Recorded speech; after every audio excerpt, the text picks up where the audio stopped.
Praise the lord. నీతిమంతులు కదల్చబడరు. సామెతల గ్రంథము 10వ అధ్యాయము 30వ వచనంలో ఉన్నటువంటి మాట ఇది. మొదటగా నీతిమంతులు ఎవరు అని మనం ఆలోచన చేసినట్టయితే యేసుక్రీస్తు ప్రభు రక్తము చేత కడగబడినటువంటి వారందరూ, అనగా పాప క్షమాపణ పొందిన వారందరినీ కూడా బైబుల్ నీతిమంతులు అని సంబోధిస్తుంది. హల్లెలూయా.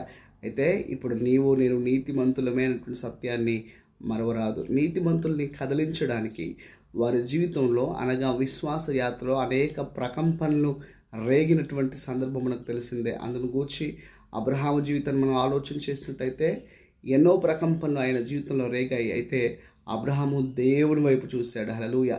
ఉదయకాల సమయం ఈ మాటలు వింటుండగా నిన్ను కదిలించాలనేటువంటి ప్రతి పరిస్థితి పైన నువ్వు జయం పొందాలి అంటే విశ్వాసమునకు కర్త అయినటువంటి ప్రభు వైపు చూడు. ఆయన నీకు జయమిస్తాడు. ఈ దినం పరిశుద్ధ దినం, ఆదివారం ప్రభు సన్నిధికి వెళ్ళడం మరవరాదని సత్యాన్ని మరొక